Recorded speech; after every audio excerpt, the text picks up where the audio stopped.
Good morning बच्चों। Good morning to everyone. तो सभी बच्चे जल्दी से जुड़ जाएंगे और आज के सेशन को भी शुरू करते हैं।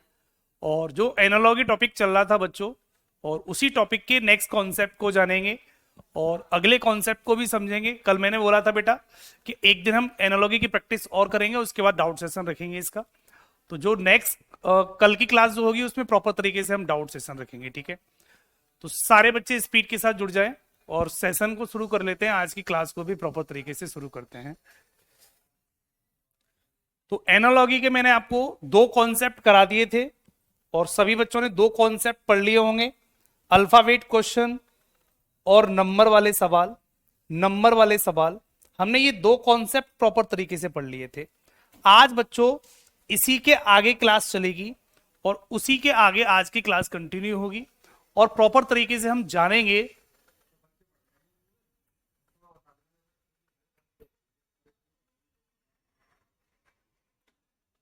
अंशराज कहते सर मेरा नाम कभी नहीं लेते। ओके बेटा अंशराज, तो आज आपके नाम के ऊपर ही पूरी क्लास ले ली जाती है, ठीक है।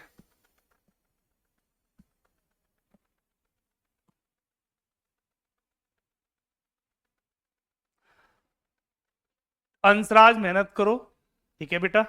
नाम में कुछ नहीं रखा है और सही से मेहनत करोगे तो जब जॉब लग जाएगी तो सब कुछ ठीक हो जाएगा, ठीक है। अगर मैं यहाँ नाम ले दूंगा तो नाम लेने से कुछ नहीं होने वाला। जैसे मैंने आज का आपका नाम ले दिया तो उससे कुछ नहीं होने वाला बच्चे, है ना। मेन फोकस होता है कि आपका आंसर बिल्कुल सही है। जो भी सवाल आपके बन रहे हैं उन सवालों के आंसर प्रॉपर तरीके से सही बने बच्चों, ठीक है। तो इस पर फोकस करें केवल, ठीक है बच्चे।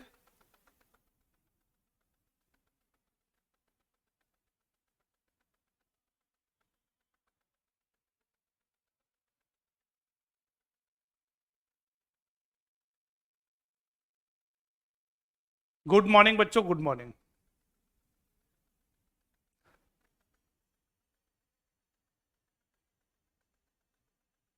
अंकुश कुमार, थैंक यू बच्चे, थैंक यू। ठीक, समझ में आना चाहिए मेन कॉन्सेप्ट। देखो क्या होता है, क्लास का मेन पर्पज क्या होता है कि हम जो भी पढ़ा रहे हैं वो बच्चों को प्रॉपर तरीके से समझ आना चाहिए, ठीक है। अगर बच्चों को भी समझ नहीं आएगा तो फिर टीचिंग करने का मतलब ही क्या रहा, ठीक है।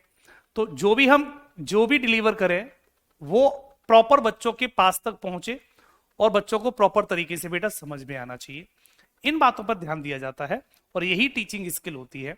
तो ये टीचिंग स्किल बेटा हर किसी के पास नहीं होती। देखो ज्ञान तो सबके पास हो सकता है लेकिन स्किल सभी के पास नहीं होती।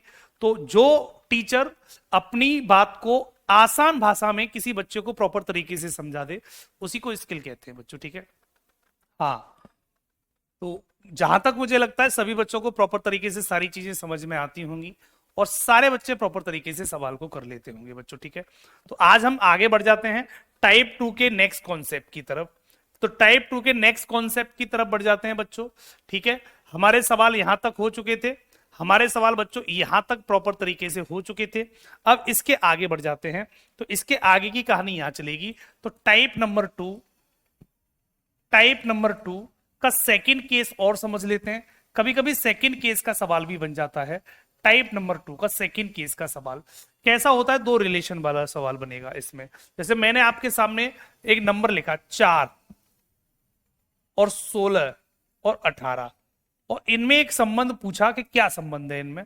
वही संबंध में चार ऑप्शन बना दूंगा जिसमें हमें देखना होता है। तो जैसे मैंने चार ऑप्शन यहां बना दिए, ए बी सी डी। मैंने लिखा 5, 25, 28। मैंने लिखा 6, 36, 40। मैंने लिखा 7, 49, 51। तीसरा लिखा मैंने 1, 2, 3। कौन सा होगा सही? तो आपको ये पता करना होता था इन सवालों में। ये सवाल मैंने कल भी बताए थे, आज दोबारा बता रहा हूं।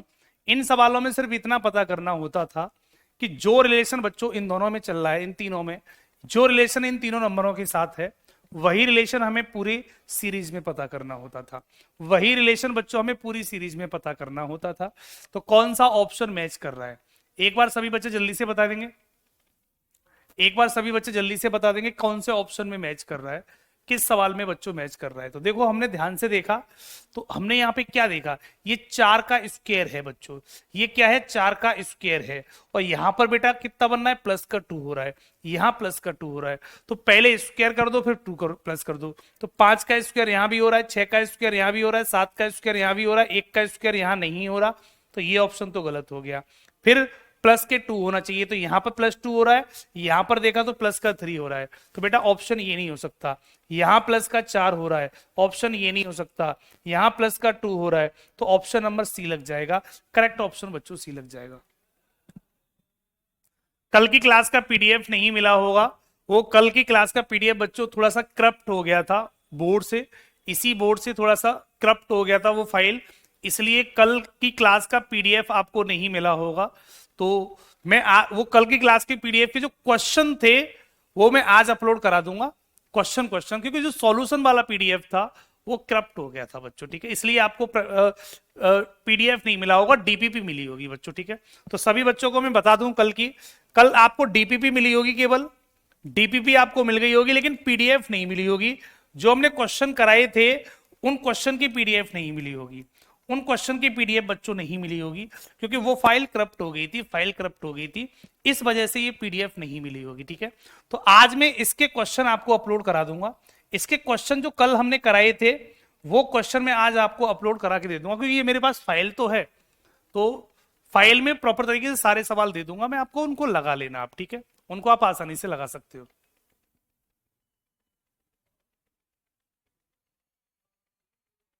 क्लियर सभी बच्चों को, पॉइंट समझ में आ गया? और क्लियर हो गया होगा तो हम आगे बढ़ जाते हैं, क्लियर हो गया तो बच्चों हम आगे बढ़ जाते हैं, ठीक। ये सवाल हमारा कल हो गया था, ये सवाल हमने कल कर लिया था। सवाल नंबर, इसको समझेंगे इसमें क्या रिलेशन है, अगला सवाल मैंने दिया और इसका संबंध पता कर दो। उस विकल्प को चुनिए जिसमें समुच्चय की संख्याएं वही संबंध साझा करती हैं जो दिए गए समुच्चय में संख्याएं द्वारा साझा किया जाता है। ध्यान दें, कोष्टक में उसने साफ साफ बोल दिया है, ध्यान दें कि संख्याओं का उनके घटक और उनके अंकों को अलग अलग किए बिना पूर्ण संख्याओं पर सक्रियाएं की जानी चाहिए, सक्रियाएं की जानी चाहिए। बच्चों बता दो इसका आंसर। कोई लेट नहीं है बच्चों, अभी क्लास शुरू हुई है, दूसरा ही सवाल है और अभी तुरंत हमारी क्लास शुरू हुई है। तो हमारा रिलेशन हमें पता करना है 6, 121 और 17 में क्या रिलेशन होगा, इन तीनों में क्या रिलेशन है, और वही रिलेशन हमें 38, 576 और 14 में पता करना है, 14 में पता करना है।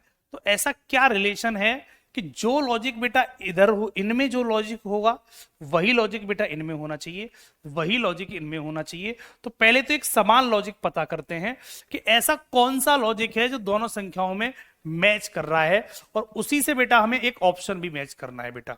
तो करके दिखा दो जल्दी से। सबका बन गया?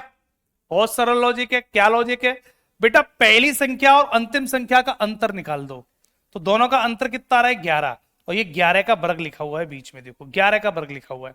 17 माइनस 6 कर दिया है, तो 17 माइनस 6 बेटा 11 बन जाएगा, और 11 का वर्ग बीच में। ऐसे बेटा यहां पर इन दोनों का अंतर, तो 38 माइनस 14 कर दो, 38 माइनस 14 करेंगे तो 24 बनेगा, और 24 का वर्ग करूंगा तो 576 आ जाता है, 576 बन जाता है बेटा। क्लियर? तो अंतर का वर्ग बीच में आना चाहिए। किस ऑप्शन में आ रहा है? क्या 9, 18 और 9 का अंतर कितना आ रहा है गुरु? 9 और 9 का वर्ग बीच में 81 होता है। ए इज द राइट ऑप्शन। सवाल का करेक्ट ऑप्शन ए हो जाएगा, सवाल का करेक्ट ऑप्शन गुरु ए हो जाएगा, और यही इस सवाल का राइट ऑप्शन है। फर्स्ट एंड लास्ट का डिफरेंस का जो स्क्वायर है वो बीच में लिखा हुआ था, ये सवाल का लॉजिक है, और इसी लॉजिक से हमने इस सवाल को प्रॉपर तरीके से पूरा सॉल्व कर दिया। इन दोनों में भी लग रहा है और ए में भी लग रहा है, तो ए इसका राइट ऑप्शन लगा दिया। आज थोड़ी प्रैक्टिस होगी और आज ये टॉपिक खत्म कर देंगे हम बेटा। आज ये टॉपिक प्रॉपर तरीके से कंप्लीट कर दिया जाएगा, और आपको अजीत सिंह कहते हैं सर जी हमारा एनटीपीसी में आज पहला क्लास है। सर जी फर्स्ट क्लास है, मोस्ट वेलकम बच्चे। और ये टॉपिक बेटा आपके पहली क्लास है और ये टॉपिक की अंतिम क्लास है ना। तो थोड़ा सा कॉपरेट करेंगे, चीजों को समझने की कोशिश करेंगे। पर एनालॉजी टॉपिक ऐसा है कि कहीं से भी शुरू समझ में आ जाता है। लॉजिक होते हैं क्योंकि ये लॉजिक बेस्ड टॉपिक है, और लॉजिक बेस्ड टॉपिक अजीत बेटा और हम कहीं से भी समझ सकते हैं, ठीक है। तो थोड़ा समझने की कोशिश करेंगे। कल हम इसका डाउट सेशन रखने के बाद परसों से नई क्लास शुरू करेंगे, नए टॉपिक को शुरू करेंगे, तो वहां से प्रॉपर तरीके से समझना।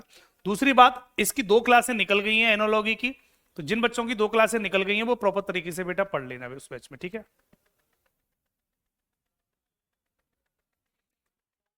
कोई बात नहीं बेटा, जिन बच्चों का फर्स्ट डे है उन सभी बच्चों से ये बात सभी बच्चों के लिए है, ठीक है बेटा। बिल्कुल बेटा, ठीक है। हरीश गौतम सर की क्लास कल वाली क्यों नहीं चल रही है सर? टेक्निकल टीम से बोलिए। ओके चलो मैं बोल दूंगा, अभी मैं बोल दूंगा, अभी टेक्निकल टीम आएगी उनसे बोल दूंगा कि हरीश गौतम सर की क्लास जो मैथ की थी वो कल क्यों नहीं चल रही है, ओपन नहीं हो रही है, एक बार वो देख लेंगे, ठीक है। हाँ वर्ड वाले अभी बताऊंगा बेटा, अभी बताता हूँ, ठीक है। एक अगला सवाल और शुरू कर लेते हैं। नेक्स्ट क्वेश्चन बेटा ये, इस सवाल का जल्दी से कर दो, उसके बाद वर्ड वाले सवालों पे भी पहुंचते हैं।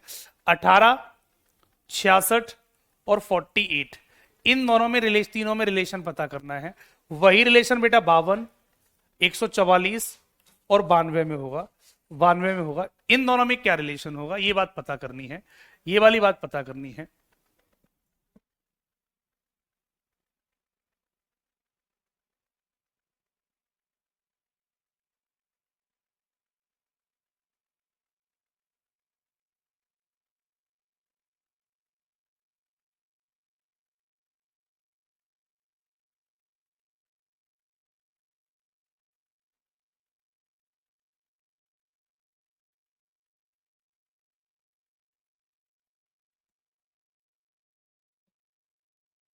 क्या रिलेशन है बच्चों इसमें, इस सवाल में क्या रिलेशन है?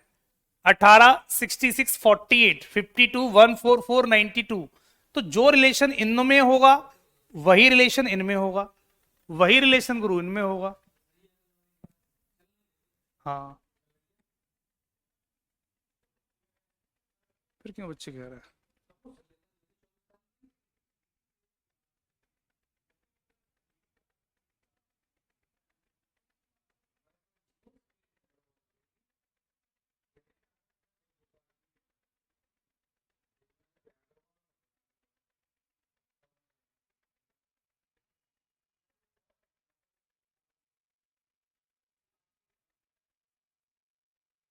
कितना बनना है गुरु, जल्दी से लॉजिक बता दो, इस सवाल का लॉजिक क्या बनना है?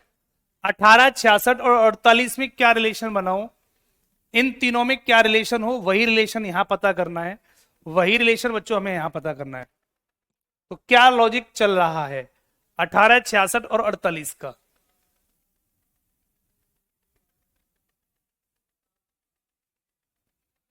अंतर लगा लूं?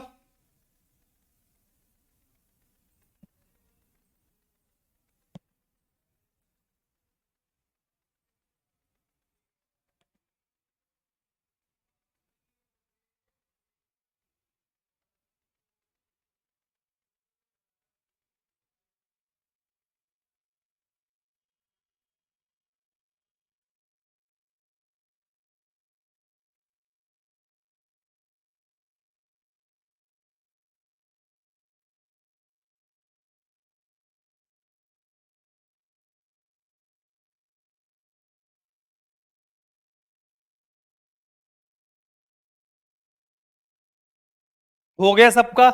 मैं कर दूं, फर्स्ट एंड लास्ट को ऐड कर दो, तो 8 और 8 16, इन दोनों को जोड़ दो, 8 और 8 16 के 6, एक कैरी, 4 और 1 5 और 1 6, 66 बन जाएगा।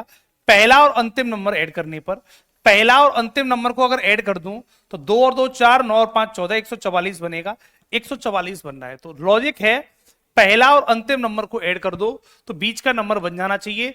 ऐसा काम किसमें हो रहा है? तो 6 और 6 12, 1 6 और 4 10 और 1 11, ए ऑप्शन नहीं हो रहा, 4 2 6 नहीं हो रहा, 2 और 4 6, 3 और 2 5, बिल्कुल सी ऑप्शन में हो रहा है। करेक्ट ऑप्शन बच्चों सी हो जाएगा, ये 56 हो जाएगा, तो राइट ऑप्शन बच्चों सी बन जाएगा। करेक्ट ऑप्शन गुरु क्या बन जाएगा? सी। पहला नंबर और थर्ड नंबर को ऐड कर दो, फर्स्ट प्लस थर्ड बराबर बीच का सेकंड नंबर पता चल जाता है। यही इस सवाल का राइट ऑप्शन था, यही इस सवाल का गुरु राइट ऑप्शन था। फर्स्ट प्लस थर्ड बराबर सेकंड हो जाएगा, फर्स्ट प्लस थर्ड बराबर सेकंड हो जाएगा। बात सभी को क्लियर है? पॉइंट सभी को क्लियर है? अगले सवाल की तरफ बढ़ जाते हैं। नेक्स्ट पॉइंट ये रहा, 25, 13 और 130। इसमें जो रिलेशन होगा वही रिलेशन 49, 32 और 448 में होगा। 448 में होगा, ये हमें पता करना होगा। तो जो रिलेशन इसमें वही रिलेशन इसमें, और उसी रिलेशन से हमें आंसर पता करना होगा। उसी रिलेशन से हमें आंसर पता करना है। तो सबसे पहले इन दोनों का एक संबंध पता करो कि एक ही लॉजिक क्या होगा। कल प्रॉब्लम डे में रविंद्र गौतम बेटा, कल प्रॉब्लम डे है, उसमें पूछ लेना। कल प्रॉब्लम डे में प्रॉपर तरीके से सवाल कराए जाएंगे, ठीक है? आज केवल प्रैक्टिस कराई जाएगी, कल प्रॉब्लम डे में हम सवाल पूछ लेंगे, ठीक है? बिल्कुल बेटा। कैलेंडर टॉपिक बेटा आफ्टर दिवाली शुरू करेंगे। आफ्टर दिवाली कैलेंडर टॉपिक को भी स्टार्ट कर लेंगे। बच्चों की डिमांड है कैलेंडर टॉपिक की, तो कैलेंडर टॉपिक को बेटा दीपावली के तुरंत बाद शुरू करेंगे, दीपावली से पहले नहीं, क्योंकि बीच में जो गैप हो जाएगा, मैं नहीं चाहता कैलेंडर में कोई किसी प्रकार का गैप हो। कैलेंडर की क्लास डेली बेसिस पे लगातार चले, मैं ये चाहता हूं। और कैलेंडर एक बड़ा टॉपिक है, कम से कम 7-8 दिन लेगा, 7-8 क्लासें उसमें लगेंगी। तो कैलेंडर को हम थोड़ा सा ना आफ्टर दिवाली शुरू करेंगे, दीपावली के तुरंत बाद, ठीक? इसमें लॉजिक बता दो, क्या लॉजिक इसमें चल रहा है, सारे बच्चे जल्दी से बताएंगे। 25, 13 और 130 में क्या संबंध है? जो संबंध इसमें होगा वही संबंध इसमें होना चाहिए, और ऐसा ही संबंध कौन से ऑप्शन में आपको दिखाई दे रहा है, ये आपको पता करना होगा। तो बेटा जल्दी से पता कर लेते हैं, क्या कर रहा है, जल्दी बता दो बेटा।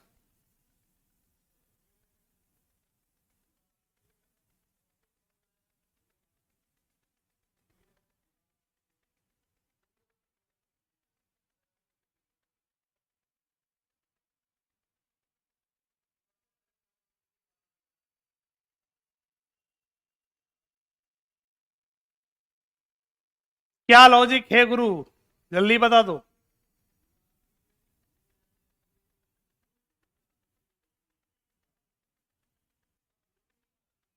पहला नंबर स्क्वायर है, अगर मैं उसका स्क्वायर रूट ले लूं, अगर बेटा उसका स्क्वायर रूट ले लूं, 25 का स्क्वायर रूट, तो कितना हो जाएगा गुरु? 5 हो जाएगा, 5 हो जाएगा। ये हमने स्क्वायर रूट ले लिया, ठीक? इसका कितना हो जाएगा? 7 हो जाएगा। इसका स्क्वायर रूट गुरु 7 हो जाएगा। अब 7 से 32 बनाना है तो कैसे बनेगा बेटा? 7 से 5 से 13 पंजे 65, तो लॉजिक बनेगा। क्या हो रहा है देखो, इसका स्क्वायर रूट लो बेटा, 5 आ गया, 5 गुणा 13 कर दो तो 13 पंजे 65, 65 दूनी 130 बन जाएगा, 65 दूनी 130 बन जाएगा। सीधा सा मतलब है, इसका स्क्वायर रूट 5, 5 का मल्टीप्लाई बीच वाली संख्या से 13 पंजे 65 का डबल कर दो 130 हो जाएगा। ऐसे ही यहां 49 का स्क्वायर रूट 7, 7 गुणा 32 कर दूंगा तो 7 दूनी 14, 1 7 21 और 1 22, 224, और 224 का डबल कर दूंगा तो 448 बन जाएगा। सवाल का लॉजिक बच्चों ये बनेगा, सवाल का लॉजिक बच्चों ये बनेगा। ऐसा ही लॉजिक पता कर लेते हैं किस में आ रहा है। तो पहले 100 का स्क्वायर रूट लूंगा बेटा, कितना बनेगा? 10, और 10 गुणा 10 करूंगा तो कितना हो जाएगा? 100, और 100 का अगर मैं डबल करूंगा तो 200 बनेगा। तो ए ऑप्शन तो नहीं हो सकता। ये कितना हो रहा है बेटा? 8, 8 16 इंटू 8 करूंगा 96 होता है, ये भी नहीं हो सकता।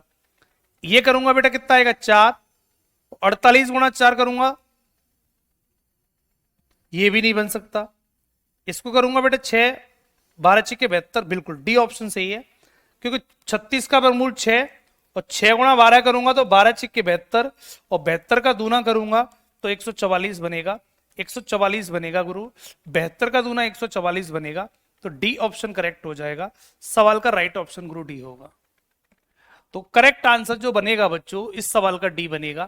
पहली वाली संख्या का वर्गमूल ले लो और उसका मल्टीप्लाई कर दो दूसरी संख्या से, उसका भी डबल करके तीसरी संख्या पता चल जाती है, तीसरी संख्या पता चल जाती है बेटा, ठीक है? ज्योति कुमारी, डाइस का डाउट क्लास ले लीजिए। डाइस का चलो ले लेंगे किसी दिन, टेंशन मत लो। अभी आपका एग्जाम बहुत दूर है, एग्जाम आने आते आते आपका जो भी टॉपिक अगर आपको परेशान कर रहा होगा उसे दोबारा भी पढ़ा दूंगा, टेंशन मत लेना, ठीक है। मत घबराओ, रीजनिंग में घबराने की किसी को कोई जरूरत नहीं है। अगर कोई टॉपिक परेशान भी करेगा तो मैं प्रैक्टिस के तौर पे दोबारा भी पढ़ा दूंगा, ये मैं अपनी तरफ से कर दूंगा आपके लिए। ये तोहफा है मेरा, दीपावली का तोहफा है कि अगर कोई टॉपिक आपको परेशान भी करे, सिलेबस जब पूरा खत्म हो जाएगा उसके बाद अगर कोई टॉपिक आपको लगता है कि सर एक बार इसे दोबारा से रिवीजन के तौर पे समझा दो, तो मैं रिवीजन के तौर पे भी समझा दूंगा, टेंशन मत लो, चाहे वो मुझे अपनी तरफ से क्लास लेनी पड़े। कोई टेंशन फ्री रहा करो, रीजनिंग में बिल्कुल टेंशन फ्री रहा करो। आपको बस ये टारगेट करना है कि सर ने एक वादा लिया है हमसे कि 30 में से 30 क्वेश्चन का सीबीटी 1 में, तो सर को वो गिफ्ट देना है 30 में से 30 क्वेश्चन का, ठीक है। आप मुझे 30 में से 30 का गिफ्ट दो, मैं आपके लिए कितनी भी मेहनत करने के लिए तैयार हूं, ठीक है।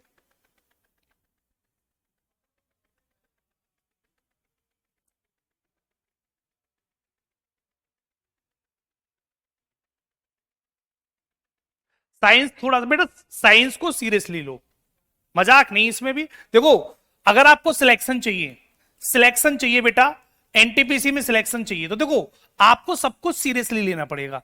आप एक किसी एक को नहीं, आप रीजनिंग को भी पढ़ो, मैं ये नहीं कह रहा हूं रीजनिंग नहीं पढ़ो, आप मैथ भी पढ़ो, आप बेटा जीके भी पढ़ो, जीके जीएस भी पढ़ो, उसके साथ बेटा आप साइंस भी पढ़ो, उसके बाद बेटा आप साइंस भी पढ़ेंगे बेटा। आपको ये चारों पढ़ने पड़ेंगे, आप किसी को हल्के में नहीं ले सकते, आप किसी को हल्के में नहीं ले सकते। आपको साइंस भी पढ़नी पड़ेगी, अगर नहीं समझ में आ रही है तो भी पढ़ो, नहीं समझ में आ रही है बच्चों तो भी पढ़ो इसको। आपको जीके जीएस भी पढ़नी पड़ेगी, नहीं समझ में आ रही है तो भी पढ़ो। मैथ पढ़ो बेटा, मैथ की भी प्रैक्टिस करो, चारों सब्जेक्ट की प्रैक्टिस करनी पड़ेगी गुरु, तभी जाके हमारा काम चलेगा। किसी एक के भरोसे नहीं बैठ सकते। आप ये नहीं कह सकते कि सर मुझे साइंस नहीं आती है तो मैं बाकी के यहां पे कवर कर लूं, नहीं बच्चों, आपको सारे पढ़ने पड़ेंगे सब्जेक्ट। समझ में नहीं आ रहा फिर भी पढ़ो, फिर भी समझ में नहीं आ रहा फिर दोबारा पढ़ो, फिर भी नहीं आ रहा फिर तीसरी बार पढ़ो, पढ़ते रहो, जब तक पढ़ते रहो जब तक कि वो समझ में नहीं आ जाता, ठीक। और रीजनिंग की टेंशन मत छोड़ो, रीजनिंग की टेंशन फ्री रहो कि रीजनिंग में कितने टॉपिक बचे हैं, क्या बचा है, रीजनिंग तो मैं आपको करा दूंगा, ये समस्या आपकी खत्म है, इसके बारे में ज्यादा मत सोचो, आप बस इनको परफेक्ट बना लो, कैसे भी करके इनको परफेक्ट बना लो, इसे मैं सही करवा दूंगा आपका, इसकी टेंशन छोड़ो, इसे तो मैं सही करवा दूंगा, इसकी जिम्मेदारी मैंने पूरी ले रखी है, तो रीजनिंग की टेंशन आपकी खत्म। बस आप इन तीनों में फेल मत हो जाना, इन तीनों को कवर करो कैसे भी करके, कुछ भी करो, कितनी भी मेहनत करनी पड़े पढ़ो, इन तीनों को कवर करो, math GK GS science. NTPC दूर नहीं है, और एनटीपीसी में जो बेटा टारगेट है, एनटीपीसी में जो टारगेट है वो 220 सवाल का है, 220 सवाल का हमें टारगेट दिया है रेलवे वालों ने। तो इस 220 सवाल के लिए हम कितना भी लड़ेंगे, कितना भी लड़ लेंगे। 220 सवाल में 100 सीबीटी 1 के हैं और 120 सीबीटी 2 के हैं, दोनों को मिला दो 220 सवाल हो जाते हैं। केवल आपको 220 सवाल लड़ने हैं, और उन 220 सवाल के लिए आप चीज जान जितनी मेहनत लगा सकते हो और बेटा लगा दो, ठीक। तो सारे बच्चे प्रॉपर तरीके से इनकी प्रैक्टिस करते रहे, चीजों को समझते रहे बच्चों, ठीक है। कहीं पर भी प्रैक्टिस की कमी, देखो मोक हमेशा लगाना, ठीक, मोक टेस्ट भी लगाते रहना, मोक भी आपके लगते रहने चाहिए, पीवाई के क्वेश्चन भी बेटा लगते रहने चाहिए, और सिलेबस भी प्रॉपर तरीके से कंप्लीट हो जाना चाहिए। ये सारी चीजों पे विशेषकर फोकस करो। बहुत जल्दी बेटा मैं प्रॉपर स्ट्रेटेजी क्या होनी चाहिए एनटीपीसी के लिए, मैं प्रॉपर एक स्ट्रेटेजी के साथ भी एक वीडियो लेके आने वाला हूं बहुत जल्दी, 1-2 दिन में आपके सामने आ जाएगी।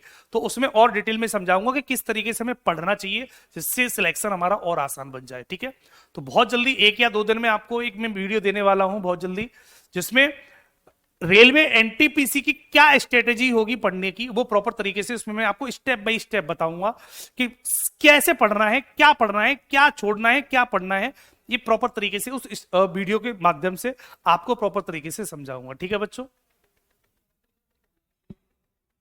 मोक के लिए बेटा बहुत सारे कहीं से भी मोक लगा सकते हो, आजकल तो बुकें भी आती हैं और ऑनलाइन भी बहुत सारे एप्लीकेशन ऐसे हैं जो ऑनलाइन मोक प्रोवाइड कराते हैं, तो उनके मोक ले लो, उनसे लगाना शुरू कर दो, ठीक है बेटा।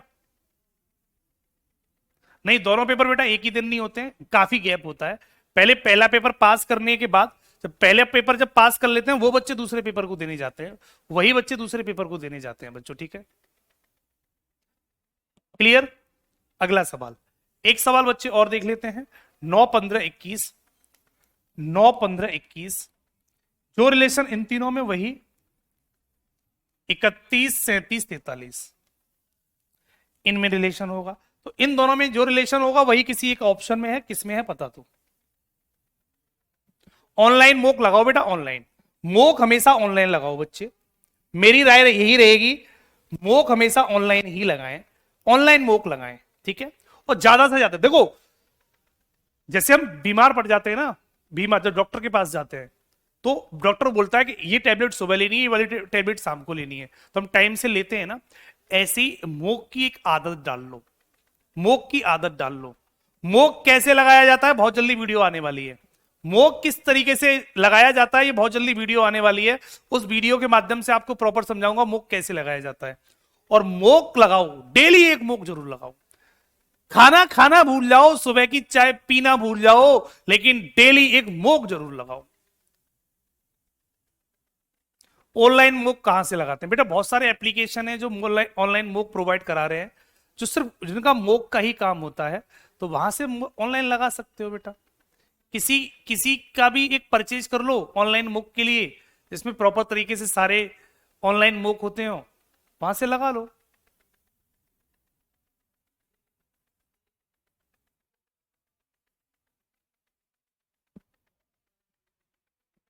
इस सवाल को कर दो।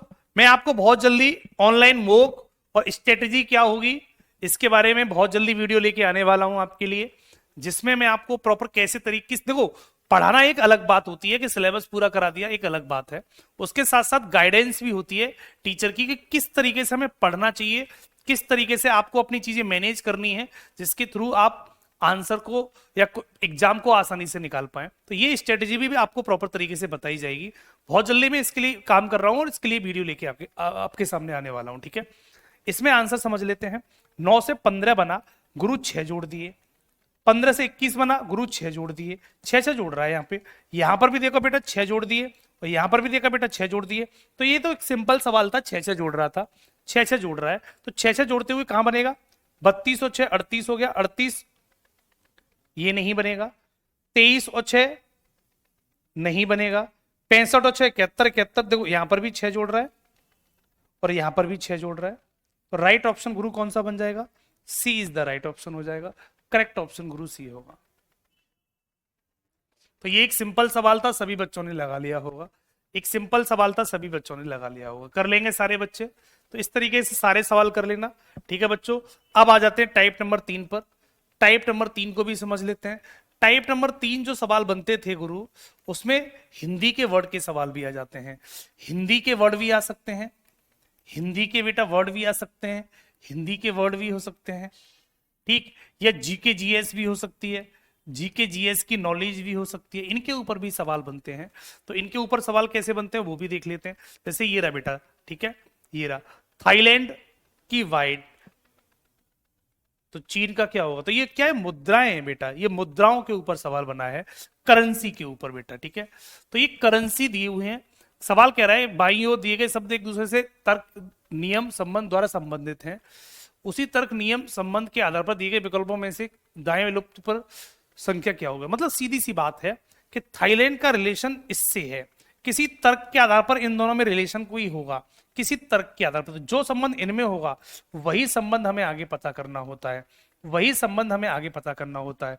तो थाईलैंड की वाट क्या है बेटा, मुद्रा है, ये संबंध जो है वो करेंसी से है, मुद्रा है इसकी। तो थाईलैंड की मुद्रा ये होती है, तो चीन की मुद्रा क्या होती है, तो सभी बोल जानते हैं बेटा युआन होती है।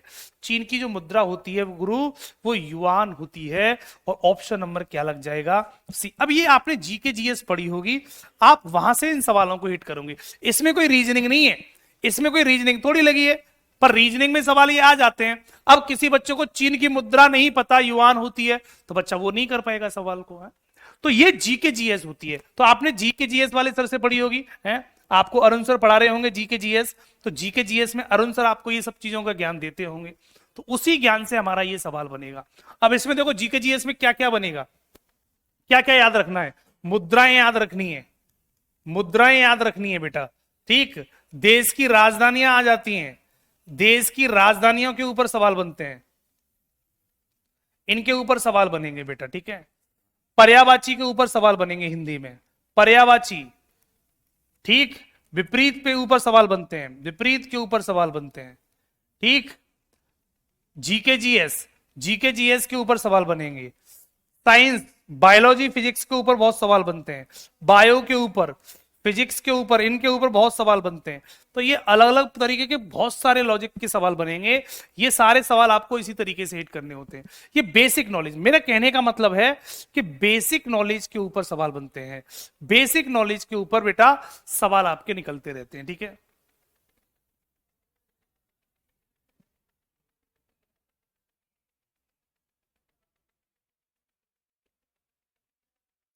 मोक ऑनलाइन, ऑनलाइन मोक में चलो मैं बता दूंगा आपको जल्दी ही। मोक थोड़ा सा सिलेबस पूरा कर लो, उसके बाद लगाओ, ठीक है ना। पहले सिलेबस को थोड़ा सा पढ़ लो। जिन बच्चों ने पहली बार पढ़ रहे हैं और सिलेबस नहीं लगाया है तो वो अभी मोक नहीं लगा पाएंगे, तो वो थोड़ा सा मोक के लिए रुक जाएंगे, कोई दिक्कत नहीं है। मोक उन बच्चों के लिए होते हैं जिन्होंने सिलेबस को कहीं ना कहीं पढ़ा होगा पहले कभी, तो वो मोक लगा सकते हैं। ठीक है। बात को सुनना मेरी, सिंसियर होके पढ़ा करो। कोई हवाबाजी नहीं, ये नहीं कि हवाबाजी कर दी बस हो गया, कुछ नहीं, ऐसा कुछ नहीं होता।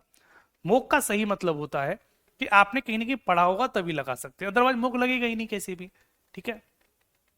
मोक कहां से लें ये मैं आपको बता दूंगा, टेंशन मत लो। वैसे तो बहुत सारे एप्लीकेशन ऐसे होते हैं जो मोक प्रोवाइड कराते हैं, जो मोक प्रोवाइड कराते हैं प्रॉपर तरीके से। आप नेट वगैरह पे सर्च करना, निकल आएंगे कहीं ना कहीं से, तो वहां से भी मोक पढ़ सकते हो आप। ठीक है। या आप एक काम कर सकते हो, ऑफलाइन कोई बुक ले लो, उसमें भी बुक में बहुत सारे प्रैक्टिस सेट होंगे।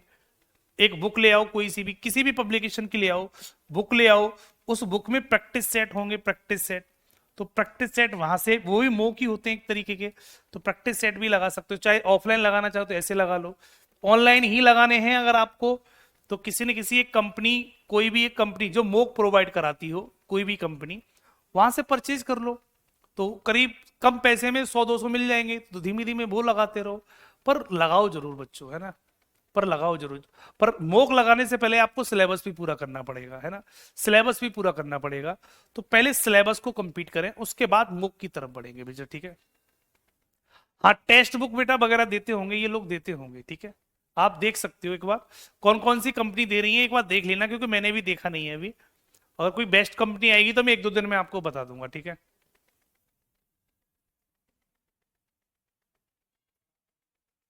किरण पब्लिकेशन का भी ठीक है, किरण पब्लिकेशन का भी लगा सकते हो। किरण हुआ, ऐसे बहुत सारे पब्लिकेशन ऐसे हैं जिनके आप लगा सकते हो। ठीक है। जिनके आप लगा सकते हो। बिहार का कोई पब्लिकेशन होगा, बिहार में तो बहुत सारे लोग काम करते हैं रेलवे के ऊपर, पटना वगैरह में, तो उनके किसी के मुख लगा लो बेटा।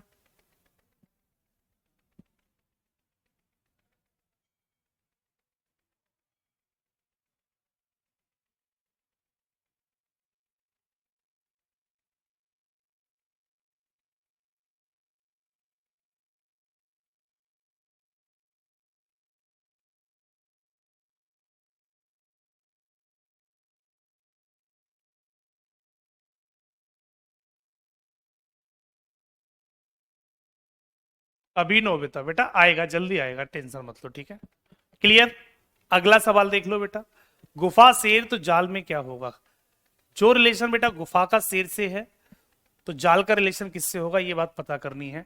तो हम जानते हैं शेर कहाँ रहता है, गुफा में। तो शेर का रहने का स्थान गुफा होता है, शेर का रहने का स्थान गुफा होता है।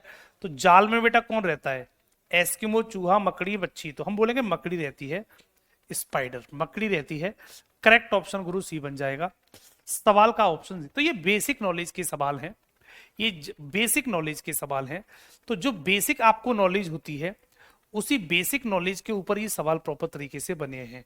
ठीक है बेटा, बेसिक नॉलेज के ऊपर सवाल बने हैं, और उसी नॉलेज के ऊपर ये सवाल आसानी से हिट होते चले जाते हैं बच्चों। ठीक है। प्रैक्टिस बेटा, मैथ का लिए पहले सिलेबस पूरा करो, फिर उसकी प्रैक्टिस करो, तब जाके कवर होगा, तब जाके कवर होगा बेटा। ठीक है। बातों से कुछ नहीं होता कि केवल कैसे करें इससे सब कुछ हो जाए, ऐसा कुछ भी नहीं होता। हमें मेहनत खुद करनी पड़ती है गुरु। ठीक है। मेहनत हमको खुद करनी पड़ती है। जब तक मेहनत नहीं करोगे तब तक कुछ भी नहीं होने वाला। हमें हर चीज सीरियसली लेनी पड़ेगी। जो चीज नहीं आती उसे पढ़ना शुरू करो। ठीक है। जो चीज नहीं आती उसे पढ़ना शुरू करो, पढ़ना शुरू करोगे चीजें धीमे धीमे सॉर्ट आउट होंगी। भाई जहां समस्या है उस समस्या को दूर करके जाओगे एग्जाम में, तभी तो पास होगे।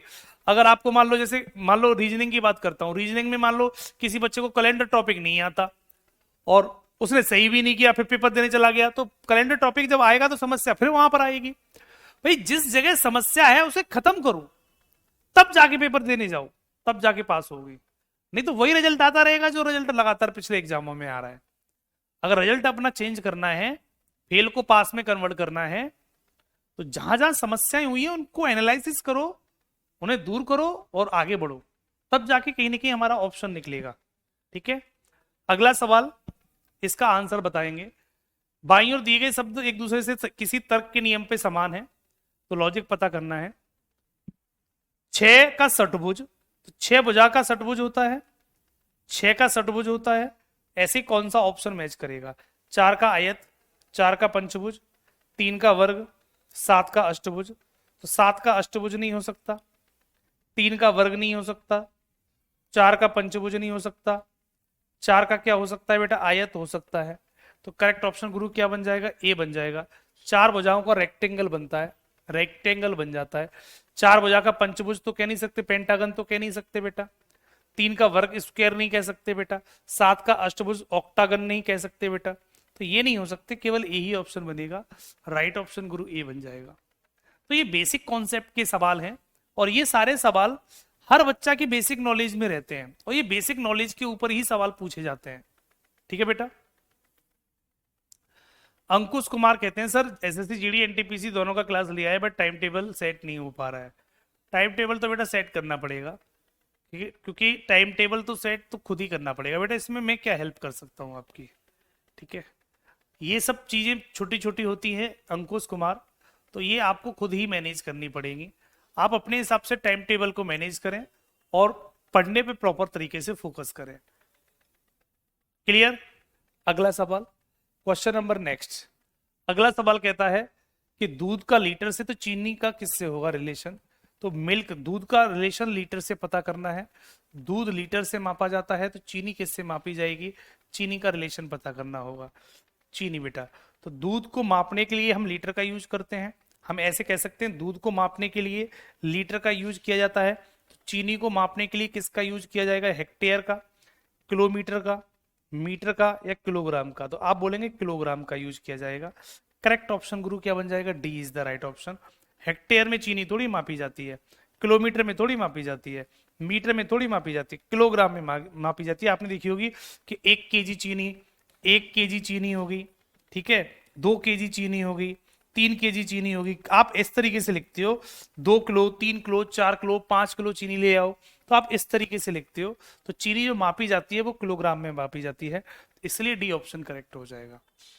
कर लेंगे, सारे बच्चे कर लेंगे। अगले सवाल की तरफ बढ़ जाते हैं।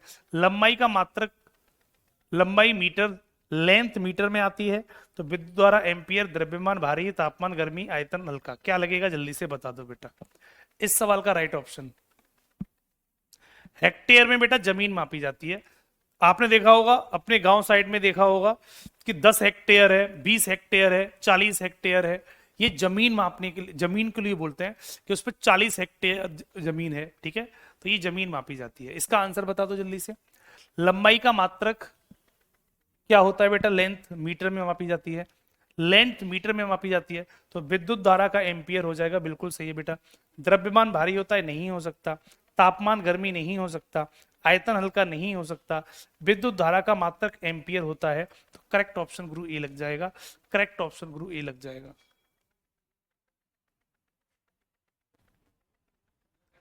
तो ये, अब जैसे ये वाला विद्युत धारा का एम्पियर, अब ये साइंस का सवाल आ गया। अब ये आपने कहां पढ़ा होगा? फिजिक्स में। अब ये आपने फिजिक्स में पढ़ा होगा, ये आपने फिजिक्स में पढ़ा होगा, तो कहीं ना कहीं फिजिक्स का सवाल आ गया। तो फिजिक्स भी आ जाए, कहीं बायोलॉजी आ जाए, तो कभी देश की मुद्राएं आ जाए, कभी ज्योग्राफी आ जाए, कभी कुछ आ जाए, तो कुछ भी आ सकता है गुरु। ये हमने प्रॉपर तरीके से, आपने फिजिक्स में पढ़ा होगा तो ये फिजिक्स के कुछ पॉइंट आ जाते हैं। और ये सब चीजें आप 9th 10th में पढ़ते होंगे, 9th और 10th में प्रॉपर तरीके से पढ़ते होंगे गुरु। 9th 10th में ये सब कुछ आता है, तो वहां पर आपने ये सब चीजें पढ़ी होंगी और वही बेसिक चीजें सारी एग्जामों में पूछी जाती हैं बच्चों। ठीक है, अगले सवाल की तरफ बढ़ जाते हैं। अगला सवाल कहता है वास्तुकार डिजाइन। तो आर्टिस्ट जो होता है वो डिजाइन को तैयार करता है, तो किसान ट्रैक्टर को, पत्रकार कविता को, बढ़ई लकड़ी को, दर्जी सूट को, क्या तैयार करेगा बता दो। कौन सा ऑप्शन मैच कर रहा है?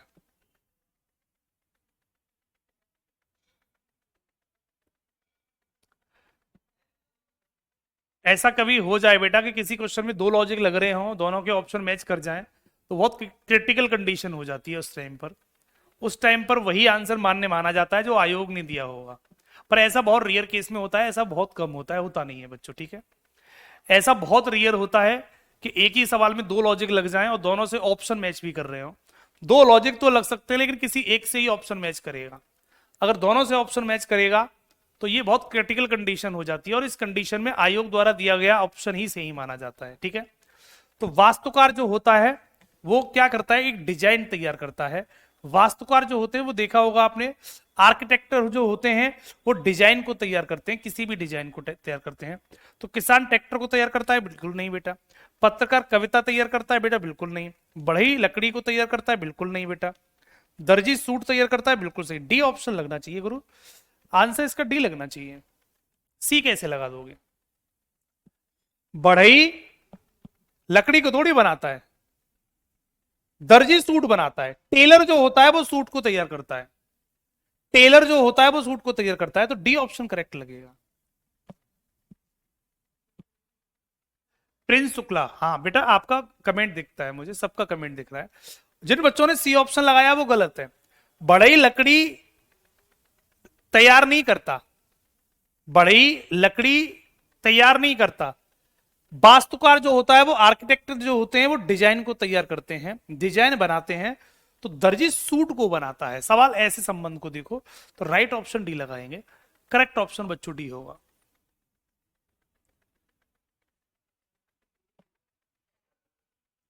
तो जो बच्चे सी ऑप्शन लगा रहे थे वो सारे गलत हैं।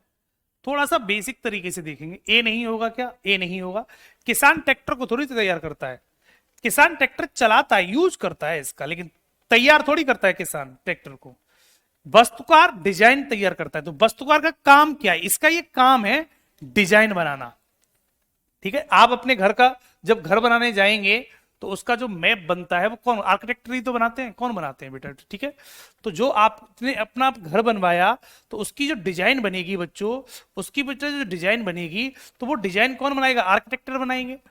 तो वो डिजाइन जो बनेगी आपके घर की, कि यहाँ पर रूम बनेगा, यहाँ किचन बनेगी, यहाँ पर बेडरूम बनेगा, तो ये एक आर्किटेक्टर का काम होता है। तो आर्किटेक्टर जो होते हैं वो किसी डिजाइन को बनाते हैं, किसान ट्रैक्टर थोड़ी बनाता है, किसान ट्रैक्टर का यूज करता है, तो ये नहीं हो सकता।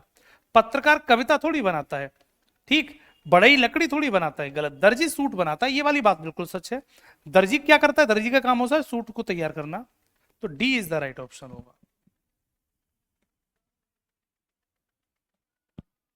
ऐसे देने को तो बेटा फिर कुछ भी हो सकता है। कारपेंटर अगर चेयर दिया होता तो बिल्कुल सही हो जाता, तो वो भी सही हो जाता, क्योंकि कारपेंटर चेयर भी बनाता है, कारपेंटर चेयर भी बनाता। तो अगर यहाँ वुड की जगह चेयर कर देता तो बेटा सही ऑप्शन हो जाता, क्योंकि कारपेंटर जो होता है वो लकड़ी नहीं बनाता, चेयर बनाता है। फर्नीचर होता तो सही हो जाता, फर्नीचर होता तो भी सही हो जाता। पर ऐसे दो ऑप्शन दे नहीं सकता ना, क्योंकि ऑप्शन तो बेटा कोई एक ही देगा, दोनों थोड़ी दे देगा। तो ऑप्शन कोई एक देगा, इसलिए इसका ऑप्शन हम डी लगाएंगे गुरु, करेक्ट ऑप्शन डी लगाएंगे। दीक्षा मौर्य कहती है कभी भी मेरा कमेंट नहीं लेते हो बेटा, जिसका सामने दिख जाता है बेटा मैं सबका पढ़ लेता हूँ, ठीक है। और जिन बच्चों के आंसर सही से ही आते हैं तो उनका कमेंट नहीं लेता हूँ, क्योंकि उनके तो सही है ही है, जिनके थोड़े गलत हो जाते हैं उनका थोड़ा उनका लेना पड़ता है बेटा, ठीक है। तो इसमें कोई नाराजगी वाली बात नहीं है कि सबके नाम लेना, तो बेटे बेटा वैसे भी पॉसिबल नहीं है, क्योंकि क्लास में बहुत सारे बच्चे होते हैं और हर बच्चे का नाम प्रॉपर तरीके से अगर मैं बोलूंगा तो बच्चों के नाम ही बोल सकता हूँ, फिर तो पढ़ा तो सकता ही नहीं हूँ। और आप हम सब पढ़ने के लिए आते हैं, नाम में कुछ नहीं रखा, ठीक है। तो नाम जिसका नहीं आता नहीं लेता हूं, तो इसकी किसी बच्चे को किसी प्रकार की कोई शिकायत नहीं होनी चाहिए। नाम में कुछ नहीं आता, हम दोनों लोग, आप भी आए हो कहीं ना कहीं और हम भी यहाँ पर खड़े होकर पढ़ा रहे हैं, तो हम दोनों का जो मिलन हो रहा है वो सिर्फ एक, जो मिलन होने का जो तरीका है वो सिर्फ ये क्वेश्चन है। तो इन क्वेश्चन पे फोकस करेंगे, ठीक है। हमारे और आपके बीच में जो एक कड़ी जो मिलती है वो ये कड़ी सिर्फ इन क्वेश्चन की होती है। तो हम हमारा जो रिलेशन है वो इन क्वेश्चन के थ्रू बना है, तो अपना रिलेशन क्वेश्चन के थ्रू ही बना के चलेंगे, ठीक है।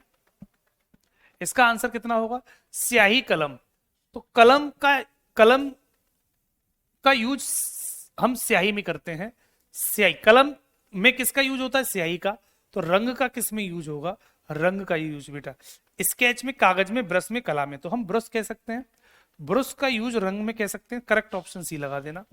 कलर बेटा सी ऑप्शन के साथ जाएगा। कला नहीं होगी बेटा, ब्रश हो जाना चाहिए। ठीक, ब्रश जो होता है उस ब्रश से हम रंगों का यूज करते हैं। और कलम में हम स्याही का, स्याही कलम में डाली जाती है तो रंग ब्रश में, रंग ब्रश में, ऐसे मान लो इस तरीके से। तो करेक्ट ऑप्शन गुरु सी बन जाएगा। सवाल का आंसर सी बनेगा।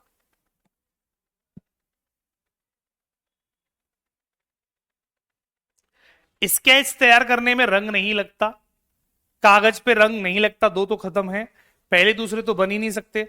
आप कंफ्यूज कला में हो सकते हो, आर्ट में। तो कला बनाने के लिए बेटा स्केच का मतलब समझते हो, एक डिजाइन बना दी जाती है स्केच टाइप की, ऐसा कोई व्यक्ति था। इसके इससे इससे रंग का क्या मतलब है? ये मान लो ये स्केच बना दिया मैंने किसी बच्चे का, ये स्केच बना दिया। अब ये स्केच जो बन गया बच्चों, ये स्केच जो बन गया, इससे रंग का क्या मतलब है? कुछ मतलब नहीं। स्केच का मतलब होता है एक तस्वीर तैयार करना। कागज तो कागज होता ही है। ठीक, आर्ट तो कला है, पढ़ाने की कला। ठीक, लिखने की कला, ये आर्ट वो है। ब्रुश ही करेक्ट ऑप्शन होगा, ब्रुश ही करेक्ट ऑप्शन होगा।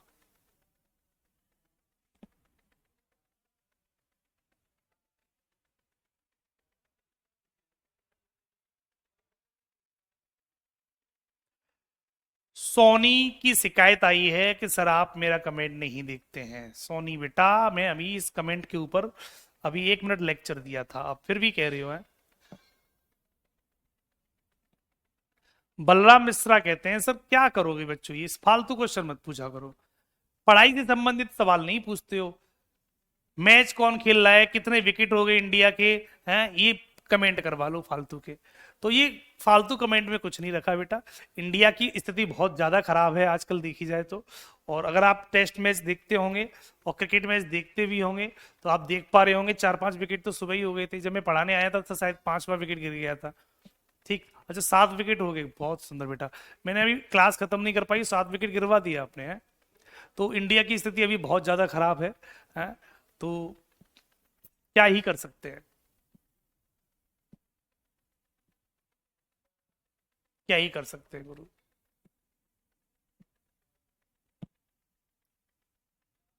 ठीक, आगे बढ़ जाते हैं। नेक्स्ट सवाल बेटा, रूम हीटर ठंड, रूम हीटर का संबंध ठंड से है। रूम हीटर जो होता है वो ठंड को दूर करने के लिए आता है, रूम हीटर। तो किसके लिए क्या लगाएंगे? रेनकोट मानसून के लिए, पंक्तियां पतझड़ के लिए, गर्मी ग्रीष्म, पवन बसंत, क्या लगेगा? अच्छा सवाल लग रहा है, क्या लगेगा बेटा?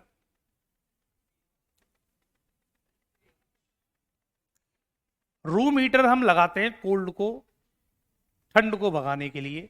तो रेनकोट मानसून के लिए, पत्तियां पतझड़ के लिए, गर्मी ग्रीष्म के लिए, पवन वसंत के लिए, क्या लगेगा?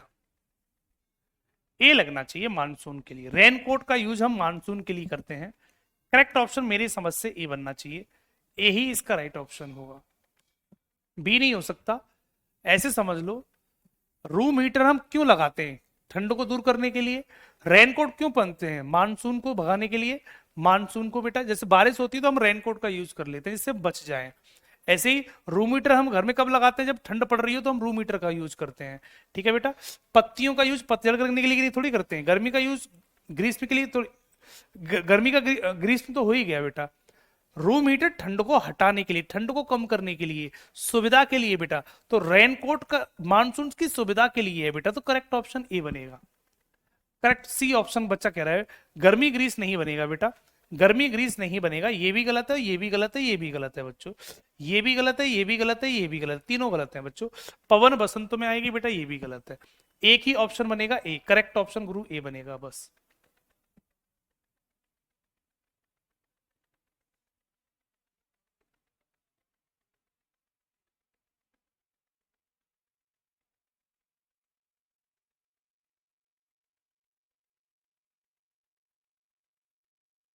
अंशु क्या कहना चाह रहे हो बेटा? जिस प्रकार से इंक पेन में भरा जाता है उसी प्रकार स्केच में रंग भरा जाता है। नहीं बेटा, स्केच तैयार किया जाता है, स्केच में जरूरी नहीं है कि रंग भरो। आपने देखा होगा किसी का भी स्केच तैयार करते हैं तो वो वाइट होता है, आपने देखा होगा उसका वाइट ज्यादातर होता है। स्केच का मतलब होता है एक ऐसी तस्वीर तैयार करना, अगर उसमें कलर भर देंगे तो वो कलरफुल तस्वीर हो जाती है, वो कलरफुल तस्वीर हो जाएगी बच्चों। स्केच का मतलब होता है, स्केच का मतलब कुछ ऐसी तस्वीर जिससे ये तस्वीर, ये इसको हम स्केच बोलते हैं, ये बोला जाता है इसको स्केच।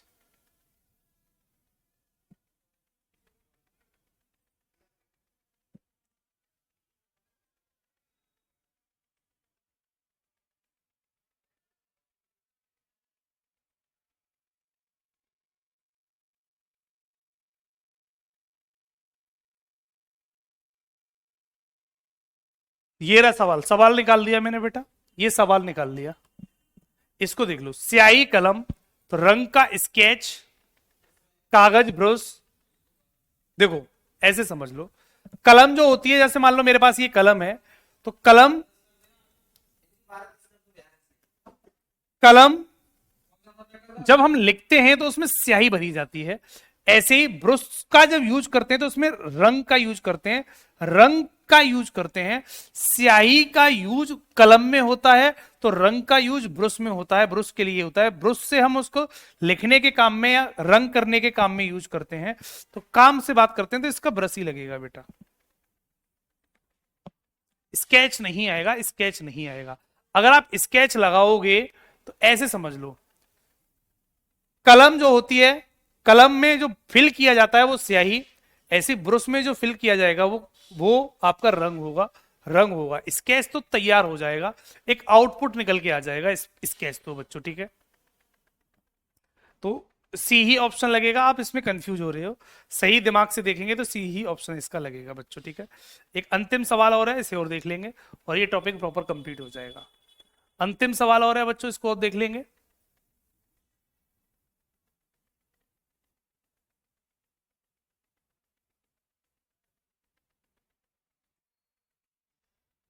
अगला सवाल एक और है, बढ़ई फर्नीचर। अब देखो यहां बढ़ई फर्नीचर आ गया, तो बढ़ई फर्नीचर को तैयार करता है, हम ये बोलेंगे कारपेंटर किसको तैयार करता है बेटा, फर्नीचर को।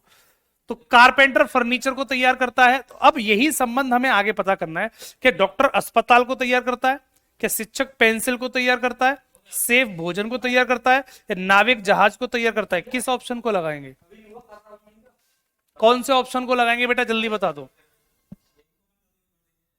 सी, बिल्कुल ये बात कह सकते हैं, सेफ जो होता है वो भोजन को तैयार करता है। तो करेक्ट ऑप्शन बच्चों क्या बन जाएगा, सी। हम ये मान लेंगे कि बढ़ई जो है वो फर्नीचर को तैयार करता है गुरु, बढ़ई फर्नीचर को तैयार करता है, बढ़ई जो होता है वो फर्नीचर को रेडी करता है। वैसे ही एक सेफ हमारा एक भोजन को तैयार करता है, भोजन को तैयार करता है। तो सी ऑप्शन करेक्ट लगेगा, इस सवाल का राइट ऑप्शन गुरु सी हो जाएगा। कर लेंगे सारे बच्चे अब। सेफ क्या होता है, जो भोजन बनाने वाला जो व्यक्ति होता है, होटल वगैरह में हम जाते हैं तो उसको सेफ बोला जाता है, उसी को सेफ बोला जाता है बच्चों, ठीक है। तो इस तरीके से सारे क्वेश्चन करा लेना। तो ये पूरी पीडीएफ में आपको अभी अपलोड करा दूंगा। इस पीडीएफ में कल वाली क्वेश्चन भी होंगे, जो कल वाले क्वेश्चन डिलीट हो गए थे आपके, तो वो कल थोड़ा सा फाइल करप्ट हो गई थी, इसकी वजह से वो क्वेश्चन नहीं मिल पाए होंगे। तो इसलिए ये पूरी पीडीएफ में आपको अभी दिलवा दूंगा, जिसमें कल वाले जो क्वेश्चन थे वो भी आपको मिल जाएंगे, तो आप देख सकते हो। सॉल्यूशन नहीं होगा बस, लेकिन वो सवाल आपको दोबारा से मिल जाएंगे बच्चों, ठीक है। तो ये काफी 35 क्वेश्चन की पीडीएफ है और ये पूरी पीडीएफ में आपको अभी दिलवा दूंगा। आप प्रॉपर तरीके से इसके सारे सवाल लगा लेना। इसके साथ साथ ये टॉपिक यहीं पे कंप्लीट हो जाता है। और अब इसके बाद में आपको एनालॉजी टॉपिक में, एनालॉजी टॉपिक प्रॉपर तरीके से हमारा कंप्लीट होगा यहां पर। और कंप्लीट होने के साथ साथ मैं आपको इसकी पीडीएफ अभी दे दूंगा, उसके बाद बीपीपी मिल जाएगी आपको। एक टेस्ट दूंगा, टेस्ट सारे बच्चे लगा लेंगे। ये टॉपिक टेस्ट होगा, ये टॉपिक टेस्ट होगा एनालॉजी का। और इसके बाद एक प्रैक्टिस सीट दी जाएगी, प्रैक्टिस सीट। तो ये सब प्रैक्टिस सीट सब कुछ लगा लेना बेटा। इतनी मेहनत करने के बाद आप प्रॉपर तरीके से इसके सारे कॉन्सेप्ट समझ जाएंगे बच्चों, ठीक है। कल आपका इसका डाउट सेशन है, इस टॉपिक का बेटा डाउट क्लास कल की होगी प्रॉपर तरीके से। तो जो टेस्ट लिया जाएगा, ये टेस्ट, इस टेस्ट में जो भी सवाल नहीं बनेंगे वो कल प्रॉपर तरीके से बेटा डाउट क्लास में पूछ लेंगे बच्चों, ठीक है। तो ये एनालॉजी टॉपिक यहाँ पर हम कंप्लीट कर लेंगे, तीनों केस हमने पढ़ लिए इसके, और तीनों केस पढ़ने के बाद अब इसके ये सारे क्वेश्चन आपको खुद लगाने हैं। टेस्ट अभी थोड़ी देर में आपको मिल जाएगा, सारे बच्चे कल जब भी आएंगे टेस्ट लगा के आएंगे, जो सवाल नहीं बनेंगे कल की डाउट क्लास में पूछ लेंगे। प्रैक्टिस सीट और आपको डीपीपी पीडीएफ आपको अभी थोड़ी देर में मिलने वाली है बच्चों, ठीक है। तो क्लास में आज इतना ही रहेगा, कल डाउट क्लास में मिलेंगे, बाकी मंडे से नया टॉपिक शुरू करेंगे। तो आज की क्लास में इतना ही, मिलेंगे कल। Thank you so much.